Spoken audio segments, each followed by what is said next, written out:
منہا احمد کا ایک بہت خوبصورت ناول جنت کے پتے۔ آج سے ہم جنت کے پتے شروع کریں گے، ساتھ رہیے گا۔ لیپ ٹاپ تکیے پر رکھا تھا اور وہ اس کے سامنے کوہنیوں کے بل اوندھی لیٹی تھی۔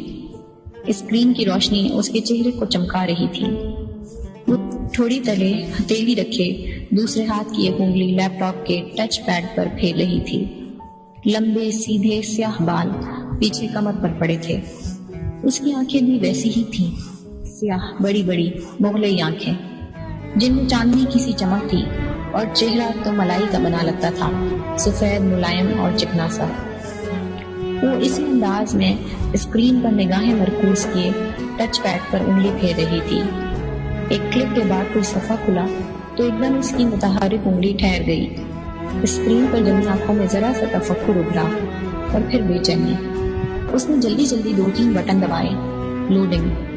اگلے صفحے کے لوڈ ہونے کا انتظار کرتے ہوئے اسی مضطرب انداز میں اس نے انگلی سے چہرے کے دائیں طرف پھسلتی لٹیں پیچھے کی۔ چند سیکنڈ بعد صفحہ لوڈ ہو گیا تھا۔ وہ بے چینی سے چہرہ اسکرین کے قریب لائی تو سلکی بالوں کی چند لٹیں پھر سے شانے پر پھسل کر آگے کو گری۔ جیسے جیسے وہ پڑھتی گئی اس کی سیاہ آنکھیں حیرت سے پھیلتی گئیں، لب ذرا سے کھل گئے اور پورا وجود بے یقینی میں ڈوب۔ ڈھیر سارے لمحے لگے تھے اسے خود کو یقین دلانے میں کہ جو وہ پڑھ رہی ہے بالکل سچ ہے، اور جیسے ہی اس کے ذہن میں یقین کی دھرتی کو چھوا وہ ایک جھٹکے سے اٹھ بیٹھی۔ اس کا سیل فون سائڈ ٹیبل پر رکھا تھا۔ اس نے ہاتھ بڑھا کر سیل اٹھایا اور جلدی جلدی کوئی نمبر ملانے لگی۔ رات کی مقدس خاموشی میں بٹنوں کی آواز نے ذرا سا ارتعاش پیدا کیا تھا۔ اس نے فون کان سے لگایا۔ دوسری جانب گھنٹی جا رہی تھی۔ ہیلو زارا، شاید رابطہ مل گیا تھا۔ تبھی وہ دبے دبے جوش سے چہکی، کیسی ہو؟ سو تو نہیں گئی تھی؟ حیا بول رہی ہوں۔ دوسری طرف سے اس کی دوست کچھ کہہ رہی تھی۔ وہ لمحے بھر کو سننے کے لیے رکی، پھر دھیرے سے ہنس دی۔ ساری باتیں چھوڑو زارا، میرے پاس جو بڑی خبر ہے وہ سنو۔ اب وہ عادتاً سیاہ بالوں کی ایک موٹی لٹ انگلی پر لپیٹتی کہہ رہی تھی، اور تم یقین نہیں کرو گی، میں جانتی ہوں۔ ارے نہیں، ڈاور بھائی کی شادی کے متعلق نہیں ہے۔ دوسری جانب زارا نے کچھ کہا تو اس نے فوراً تردید کی، بلکہ یوں کرو، تم گیس کرو کہ میں تمہیں کیا بتانے والی ہوں۔ اس نے ایک ہاتھ سے لیپ ٹاپ پرے کیا اور تکیہ نکال کر بیک گراؤنڈ کے ساتھ سیدھا لگایا، پھر اس سے ٹیک لگا کر پاؤں سیدھے کر لیے۔ ساتھ ساتھ وہ زارا کے کہے اندازوں کی تردید بھی کرتی جا رہی تھی۔ نہیں، بالکل نہیں، ایسا تو ہے ہی نہیں۔ ارے میری شادی بھی نہیں ہو رہی۔ جی نہیں، ارم کی بھی نہیں ہو رہی۔ سیریسلی زارا، تمہاری سوچ بس یہیں تک ہے۔ اب کان کھول کر سنو۔ تمہیں وہ ایراسمس منڈس ایکسچینج پروگرام یاد ہے جس کے لیے ہم نے اپلائی کیا تھا؟ کین یو بلیو اٹ زارا کہ مجھے یورپی یونین نے اسکالرشپ کے لیے سلیکٹ کر لیا ہے؟ دوسری جانب سے زارا اتنی زور سے چیخی کہ موبائل کا اسپیکر آف ہونے کے باوجود اس کی چیخ سارے کمرے میں سنائی دی۔ بالکل سچ کہہ رہی ہوں زارا، ابھی 15 منٹ پہلے مجھے یونیورسٹی کی طرف سے میل ملی ہے۔ اس نے ساتھ ہی ایک ہاتھ سے بڑے بڑے لیپ ٹاپ کا رخ اپنی جانب موڑا اور سر آگے کر کے غور سے دیکھا۔ ہاں، 15 منٹ پہلے ٹھیک 10:30 بجے سلیکشن کی میل آئی ہے۔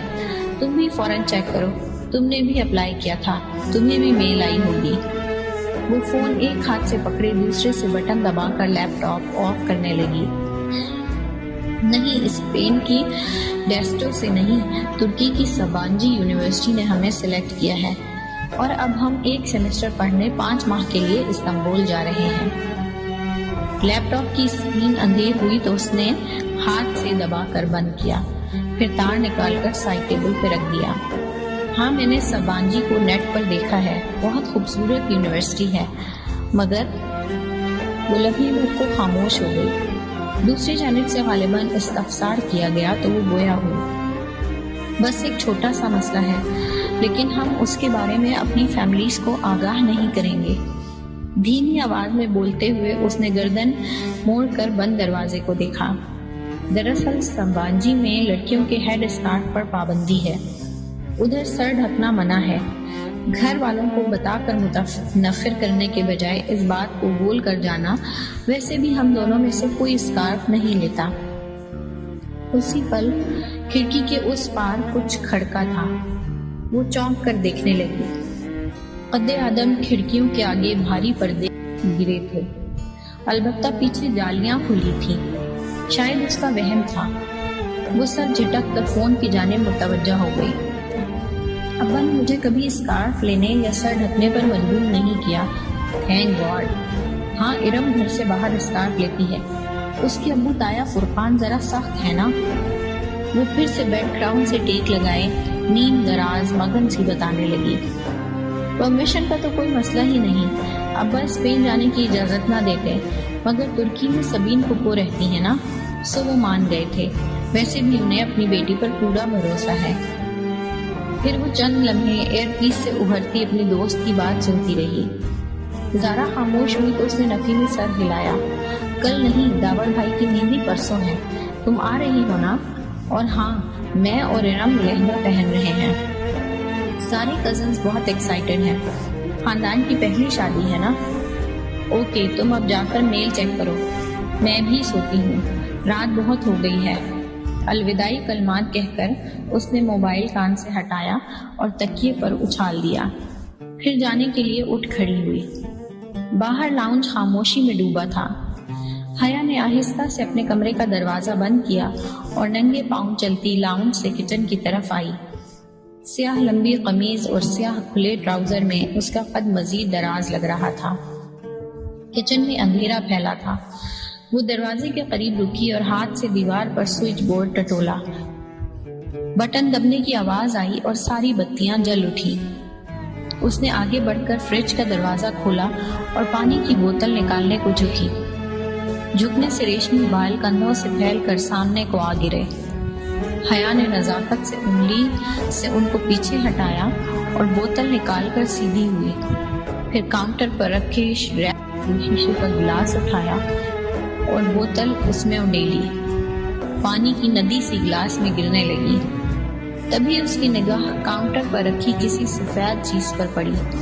وہ جیسے چونک اٹھی، بوتل وہیں سلیب پر رکھ کر اس طرف آئی۔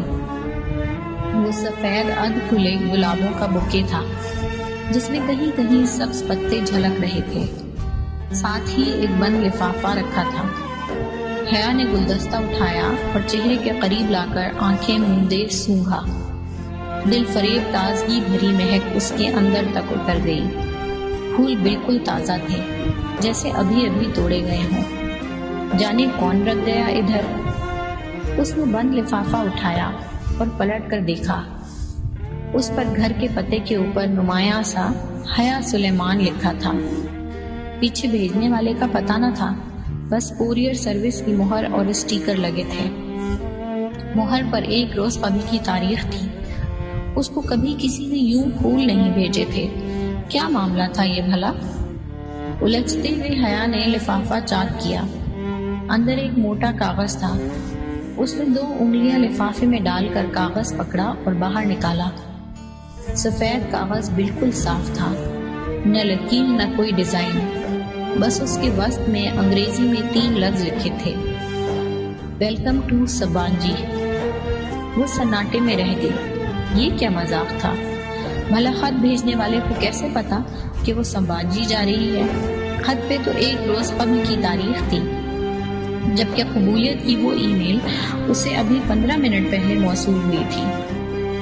جو بات اسے آفیشلی بتائی ہی 15 منٹ قبل گئی تھی، وہ اس شخص کو 1 روز پیشتر کیسے معلوم ہوئی؟ اگر زارا کو اس نے خود ابھی نہ بتایا ہوتا تو وہ مجبور کے لیے اس کی حرکت ہے، اور یہ خط سبانجی یونیورسٹی کی طرف سے بھی نہیں آ سکتا تھا، کیونکہ اس پر ایک قومی سطح کی کوریئر کمپنی کی مہر لگی تھی۔ پھر کس نے بھیجا اسے؟ پانی سے بھرا گلاس وہیں سلیب پر چھوڑ کر بکے اور لفافہ اٹھائے وہ الجھتی ہوئی اپنے کمرے کی طرف چلی گئی۔ اس نے چابی لاک میں گھمائی ہی تھی کہ گیٹ کے اس پار اسے زارا آتی دکھائی دی۔ وہ دروازہ کھول کر مسکراتی ہوئی سیدھی ہوئی. حیا مجھے تو کوئی میل نہیں آئی. زارا نے ادھ کھلے گیٹ کو دھکیل کر اندر قدم رکھا. اس کے چہرے پہ اداسی تھی. کوئی بات نہیں، 1-2 دن میں آ جائے گی، تم فکر نہ کرو. ہم نے ساتھ ہی اپلائی کیا تھا، میرا سلیکشن ہو گیا ہے تو تمہارا بھی ہو جائے گا. مگر اسکالرشپ پروگرام کوآرڈینیٹر کے آفس کے باہر آج جو لسٹ لگی ہے اس میں بھی میرا نام نہیں ہے. اور میرا صرف تمہارا ہے. ہمارے ڈپارٹمنٹ سے اور انوائرمنٹل سائنسز کی ایک لڑکی ختیجہ رانا کا ہے. میرا خیال ہے میرا سلیکشن ہی نہیں ہوا. اوہ، اسے واقعتاً افسوس ہوا. رات فون کال کے بعد اس کی زارا سے اب بات ہو رہی تھی. خیر تم کہیں جا رہی تھی؟ زارا چہرے پر دوبارہ بشاشت لاتے ہوئے پوچھنے لگی. ہاں مارکیٹ جا رہی تھی ارم کے ساتھ. کل داور بھائی کی مہندی کا فنکشن ہے اور میرے لہنگے کے ساتھ کی ہائی ہیلز گم ہو گئی ہیں. شاید کام والی اٹھا کر لے گئی ہے. اب نئے جوتے لینے پڑیں گے. تم چلو گی؟ وہ گاڑی سے کوہنی ٹکائے تفصیلاً بتانے لگی. وہ ہلکی آسمانی لمبی قمیض اور تنگ چوڑی دار پاجامے میں ملبوس تھی. قمیض کا دامن ٹخنوں سے ذرا اوپر تک تھا.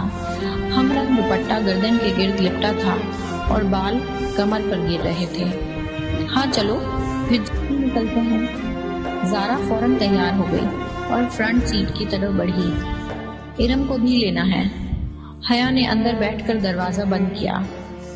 ویسے تمہارے سخت سے تایا ارم کو یوں تمہارے ساتھ شاپنگ پر جانے کی اجازت دے دیتے ہیں؟ ارم ان دونوں سے جونیئر تھی اور اس کا ڈپارٹمنٹ بھی دوسرا تھا، سو زارا کی اس سے زیادہ ملاقات نہ تھی. ان کی سختی صرف اسکارف تک ہے، ایسے ویسے نہیں ہے. وہ کار باہر گیٹ پر لے آئی. ارم کا گھر حیا کے ہمسائے میں تھا. دونوں گھروں کی درمیانی دیوار میں آنے جانے کا راستہ بھی موجود تھا، لیکن اسے جب بھی ارم کو پک کرنا ہوتا تو وہ اس کے گیٹ پر ہارن دیا کرتی تھی. اب بھی زور کا ہارن دیا تو چند ہی لمحے بعد ارم باہر نکل آئی. کاسنی لمبی قمیص اور ٹراؤزر میں ملبوس، ہم رنگ دوپٹہ پھیلا کر سینے پر اوڑھے، چہرے کے گرد میچنگ کاسنی اسکارف لپیٹے، وہ تقریباً بھاگتی ہوئی پچھلی سیٹ کے دروازے تک آئی تھی. ہیلو حیا. ہیلو زارا. بے تکلفی سے چہکتے ہوئے اس نے اندر بیٹھ کر دروازہ بند کیا. حیا کے ساتھ آؤٹنگ کے پروگرام اسے یوں خوش کیا کرتے تھے. کیسی ہو ارم؟ تم سے تو ملاقات ہی نہیں ہو پاتی. زارا نے ترچھے ہو کر رخ پیچھے کو کیا. آپ کا ڈپارٹمنٹ دور پڑتا ہے نا، تبھی. اور ہاں حیا بتا رہی تھی آپ لوگوں کا ترکی کا سلیکشن آ گیا ہے. میں سلیکٹ نہیں ہوئی، حیا ہو گئی ہے. خیر اس میں کوئی بہتری ہوگی. تم نے نہیں اپلائی کیا تھا؟ ابا اجازت دیتے تب نہ. وہ اداس ہو گئی. ویسے پیرنٹس کو اتنا سخت نہیں ہونا چاہیے، زارا نے کہا. حیا نے تعدیبی نظروں سے اس سے گھورا کہ کہیں پہلے سے احساس کمتری میں مبتلا ارم مزید اداس نہ ہو جائے. مگر زارا گردن موڑے پیچھے دیکھ رہی تھی اور ارم حسب توقع اداس ہو گئی تھی. ابا بھی پتہ نہیں کس پر چلے گئے. اتنی گرمی میں اسکارف لینا آسان ہوتا ہے کیا؟ اور پھر کل مہندی کے لہنگے کی بھی آدھی آستین نہیں بنانے دی مجھے. حیا کی بھی تو آدھی آستین ہے، اتنی اچھی لگتی ہے. مگر ابا ذرا بھی سلیمان چچا کی طرح نہیں ہے. ارم تمہیں آج کیا لینا ہے؟ میں نے تو جوتے لینے ہیں. اس نے کوفت چھپاتے ہوئے بات کا رخ بدلا. ارم کا ہر وقت کا شکایتی رویہ اسے بے حد برا لگتا تھا. چوڑیاں لینی ہیں، مگر لہنگے کے بلاؤز کی فل سلیوز کے ساتھ چوڑیاں اچھی بھی نہیں لگیں گی. وہ منہ بسورے پھر سے شروع ہو گئی تو حیا نے سر جھٹک کر کیسٹ پلیئر آن کر دیا. عاطف اسلم کا گیت بلند آواز سے گونجنے لگا تو ارم کو خاموش ہونا پڑا. مارکیٹ پہنچ کر ارم کو چوڑیاں ڈھونڈنے نکل گئی، جبکہ وہ دونوں میٹرو آ گئیں. یہ گولڈن والا جو تیسرے نمبر پر رکھا ہے یہ دکھائیں. بہت دیر بعد ایک اونچی ہیل اس کی نظر میں جچی تھی. یہ والا میم. سیلز مین نے پورا جوڑا نکال کر اس کے سامنے رکھا. وہ زمین پر پنجوں کے بل بیٹھا تھا، جبکہ حیا اور زارا سامنے کاؤچ پر بیٹھی تھی. پہنا لوں میم؟ بہت مؤدب اور شائستہ انداز میں پوچھتے ہوئے سیلز مین نے ہاتھوں میں پکڑا جوتا اس کے پاؤں کے قریب کیا. جو خوبصورت کولہا پوری چپل میں مقید تھے۔ میرے ہاتھ نہیں ٹوٹے ہوئے، میں خود پہن سکتی ہوں۔ جی شیور، یہ لیجئے۔ سیلز مین نے مسکرا کر جوتا اس کی طرف بڑھایا۔ اس نے یوں پکڑ رکھا تھا، اسے تھامتے ہوئے حیا کی انگلیاں لازماً اس کے ہاتھ سے مس ہوتی۔ سامنے رکھ دو، میں اٹھا لوں گی۔ اس کے روکھے لہجے پر سیلز مین نے گنگناتے ہوئے جوتا سامنے رکھ دیا۔ پھر بل کی ادائیگی کے بعد کاؤنٹر پر کھڑے لڑکے نے بقیہ رقم اس کی طرف بڑھائی تو حیا نے دیکھا چند نوٹوں کے اوپر 5 کا سکہ رکھا تھا، اور لڑکے نے سکے کو یوں پکڑ رکھا تھا جیسے سیلز مین نے جوتے کو۔ شکریہ۔ حیا نے نوٹ کنارے سے پکڑ کر کھینچے۔ سکہ لڑکے کے ہاتھ میں رہ گیا۔ میم، آپ کا سکہ۔ لڑکے نے فاتحانہ انداز میں سکہ اس کی جانب بڑھایا کہ اب تو لازمی پکڑے گی، اور یہ سامنے رکھے صدقے کے باکس میں ڈال دو۔ وہ بے نیازی سے شاپر تھامے پلٹ گئی۔ زارا نے بے اختیار قہقہا لگایا۔ اس لڑکے کی شکل دیکھنے والی تھی حیا۔ دل تو کر رہا تھا اس کی اسی شکل پہ شاپ کے سارے جوتے دے مانو۔ معلوم نہیں ہمارے مردوں کی ذہنیت کب بدلے گی، یوں گھورتے ہیں جیسے کبھی لڑکی دیکھی نہ ہو۔ وہ تنفر سے ناک سے کھولتی غصے میں بولتی زارا کے ساتھ سیڑھیاں اتر رہی تھی۔ جب قریب سے آواز آئی، تو اتنا بن سور کر باہر نہ نکلا کرو بی بی۔ وہ چونک کر آخری سیڑھی پر ٹھہر گئی۔ وہ ایک معمر خاتون تھی، بڑی سی چادر میں لپٹی ہوئی ناگواری بھری نگاہ اس پر ڈال کر آہستہ آہستہ اوپر زینے چڑھ رہی تھی۔ ایک تو لوگوں کو راہ چلتے تبلیغ کرنے کا بہت شوق ہوتا ہے۔ زارا اس کو کوہنی سے تھامے وہاں سے لے آئی۔ تبھی ارم سامنے سے آتی دکھائی دی۔ اس کا سینے پر پھیلا دوپٹہ اب سمٹ کر گردن تک آ گیا تھا۔ اس نے کچھ خاص شاپنگ نہیں کی تھی، شاید وہ صرف ان لوگوں کے ساتھ آؤٹنگ پر آئی تھی۔ میٹرو سے وہ اسکوپ چلی آئیں کہ کچھ ہلکا پھلکا کھا لیں۔ رات کی دعوت تو تایا فرقان کی طرف تھی، جو وہ بیٹے کی شادی کے لیے جمع ہوئے خاندان والوں کے لیے دے رہے تھے۔ میرے لیے پائن ایپل سلیش منگوانا، میں ذرا بیکری سے کچھ لے لوں۔ ارم جھٹ باہر کو لپکی۔ حیا نے گہری سانس لیتے ہوئے اپنی جانب کا شیشہ نیچے کیا۔ سرد ہوا کا تھپیڑا تیزی سے اندر آیا تھا، مگر اتنی سردی میں سلیش پینے کا اپنا مزہ تھا۔ وہ پارکنگ لاٹ میں دوبارہ موجود تھی اور ٹھنڈی ہوا نے ساری جگہ کو گھیر رکھا تھا۔ ارم خاصی کمپلیکس لگتی ہے، نہیں؟ ارم دور ہو گئی تو زارا اس کی طرف گھومی۔ اور تم اس کے انہی کمپلیکسز کو ہوا دے رہی تھی۔ وہ الٹا اسی پر خفا ہوئی۔